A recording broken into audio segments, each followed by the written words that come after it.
that this video is sponsored by Surfshark.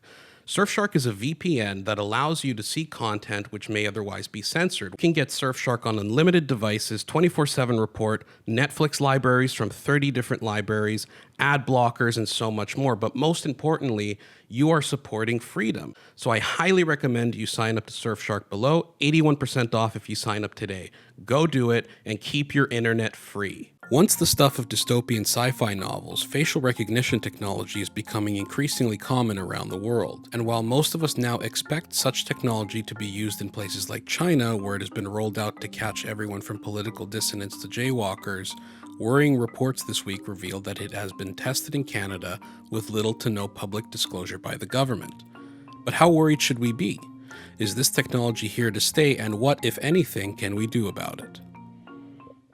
In a report this week, the Globe and Mail revealed that in 2016, Terminal 3 of the Toronto Pearson Airport ran a 6-month facial recognition pilot scheme.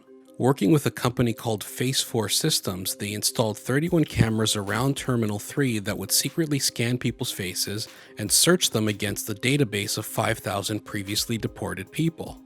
When a match was made, a security officer on the ground would track the potential suspect down and pull them aside for secondary inspection. Over 6 months and nearly 3 million faces scanned, the system brought back just 47 matches.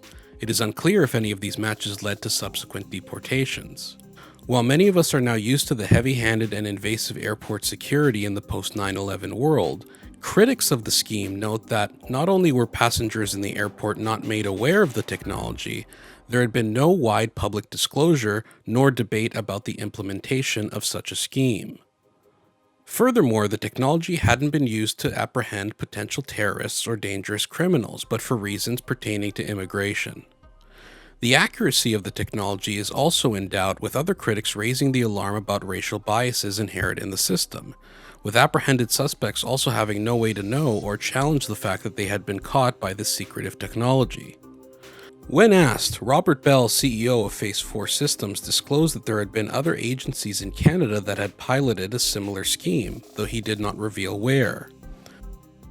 This puts Canadians in a situation in which invasive surveillance technology run by a private company is being tested on them by their own government without their knowledge.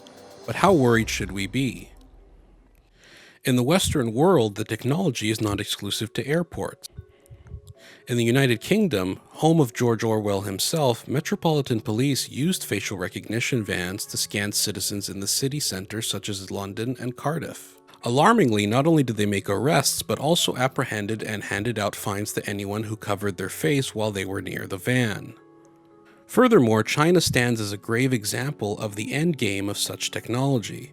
With now over 600 million cameras on the mainland, nearly 1 for every 2 people, the Chinese government has an extensive and almost unfathomable surveillance network that can track its citizens' every move. It can also penalize its citizens for minor infractions or use it to arrest and imprison dissidents. There is pushback, however. In 2019, San Francisco became the first major US city to ban facial recognition technology in an 8-to-1 vote. Human rights organizations such as Liberty and Big Brother Watch in the UK are also fighting back and challenging the government. On a grassroots level, there are movements such as CV Dazzle informing people how the technology works and some novel and creative ways people can use to defend themselves against it. In Canada, we are at the beginning of the pushback, only knowing in recent days that this technology had been used at all. And as a democracy, it is important that we debate such things publicly and implement them constitutionally. Some would argue, like nearly all advances in law enforcement technology, that if you have nothing to hide, you have nothing to fear. But others would point to a liberal government that has a questionable track record on transparency and free speech, recently trying to push unpopular laws through the House in the middle of the night. Is Canada sleepwalking into an Orwellian surveillance state? As Benjamin Franklin once said, any society that would give up a little bit of liberty to gain a little security will deserve neither and lose both. Protect your internet freedom and your privacy with a VPN.